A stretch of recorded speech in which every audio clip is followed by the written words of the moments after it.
Good morning, everybody, and welcome back to another episode of This Week in Magic Online Finance. My name is Chaz Andres, and as always, let's get started with the news.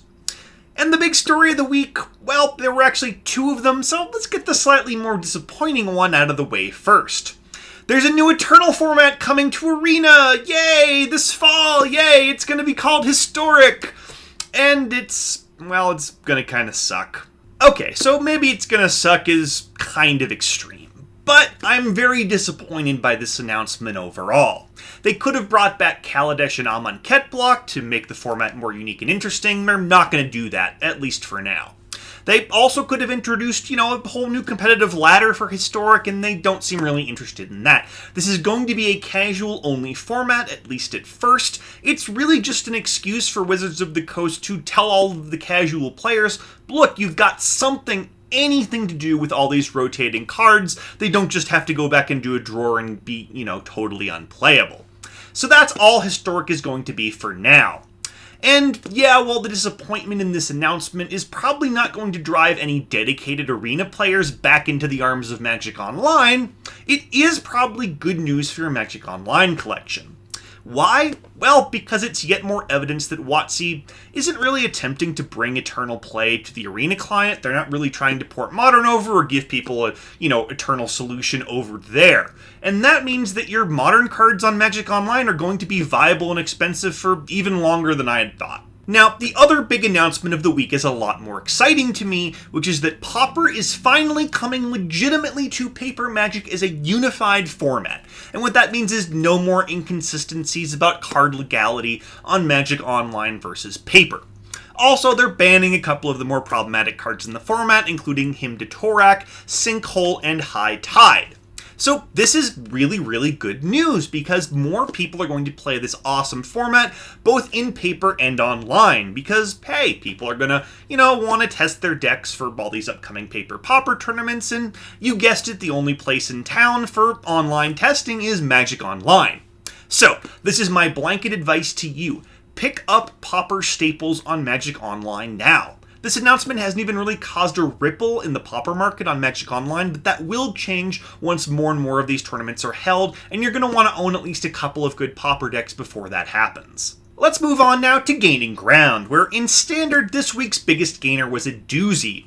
It was Arclight Phoenix, gaining 17 tickets from 20 all the way back up to 37. That's a pretty major gain for this card. And yeah, I'd assumed it would bottom out somewhere between 10 and 15, considering how many weeks it spent just falling and falling, but I was wrong. Apparently 20 tickets was the low, and it's just been rallying since then. Now, Arclight Phoenix has been super volatile for the past few months, so I'm a little gun-shy still. I'm not quite sure I'm ready to buy in. That said, we are well past the Guilds of Ravnica set redemption window, so this price is based on reality. It's based on actual supply versus actual demand in Modern, not just the economics of set redemption.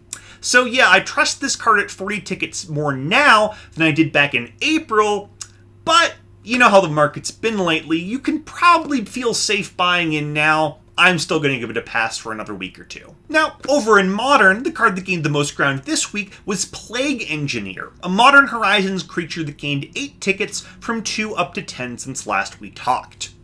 This card more or less flew under the radar during preview season, but it started to show up all over the place. It's in the sideboard of several 5-0 Humans decks, it's in Druid Devastation, The Rock, Jund, just a lot of different places. It's probably never going to become a main deck staple in Modern, but it's a solid sideboard card, and it should be priced as such. Now, don't forget that unique cards in Modern Horizons have a ton of upside. These were really expensive packs, especially online, so the available supply is lower than average. A comparably powerful card to Plague Engineer in a set like War of the Spark may only be worth a ticket or two. But because this card is in Modern Horizons, it has a lot of upside. This card can easily be a 10 to 20 ticket rare, maybe even higher over the long haul, depending on how the rest of Modern Horizons shakes out. So, Plague Engineer still seems like it's going up. I would definitely pick these up now if you think you're going to need them. Let's move on to our biggest losers, where in Standard it was Finale of Devastation, dropping 8 tickets from 32 down to 24. At this point, the price seems to be slowly evening out into an equilibrium. I'd expect it to level off somewhere in the 20 ticket range. This card still sees a ton of play in Modern. I don't see it tanking at any point in the near future, but just remember that War of the Spark is still within that set redemption window, so there will be a lot of volatility left to come in Finale of Devastation's future. You should buy in or sell accordingly. Let's move over to Modern, where our biggest loser of the week was Horizon Canopy, dropping 10 tickets from 21 down to 11. The last time this card was this low, try 2013. Yeah, Modern was a little different back then. Granted, there are a lot of Horizon alternatives now, but Horizon Canopy still sees a lot of play, and it's not going to be reprinted anytime soon. You could say that I don't see any reprints for this one on the horizon. Pun very much intended. At any rate, this card actually dropped from 20 to 15 a couple of weeks ago before rebounding back up to 20, so I wouldn't be surprised if it rebounds again now. 10 tickets seems like it's probably the bottom of the market, or at least pretty close, so if you've been in the market, I would buy in soon. Now, the sneak of the week this week is Fulminator Mage, a card that's been pretty stable in the 3 to 4 ticket range for a while, but it shot up to 7 tickets this week and it's continuing to rise. Not only has there been a bit of a resurgence in Rock and Jund decks in the Postmodern Horizons metagame, but Inkmoth Nexus is becoming a legitimate threat in the format again. And in a world where Inkmoth Nexus is good, Fulminator Mage is probably pretty good too. This card was up around 30 tickets last time Infect was relevant, so I wouldn't be surprised if it ends up at least above 10 again. I'm going to pick up a set now just in case. Let's end the week by taking a look at the MTGO Trader sales data over the past 7 days. And as always, this gives us a great sense of which cards are selling the best right now, regardless of price increases or decreases.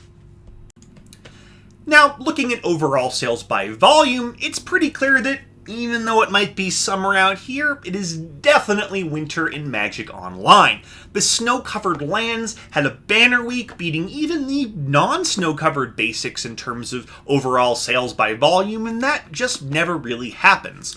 Also, other snow-covered permanents like Arkham's Astrolabe had a really good week as well. As with all Modern Horizon cards, even commons and uncommons, I highly suggest picking up what you think you'll need ASAP.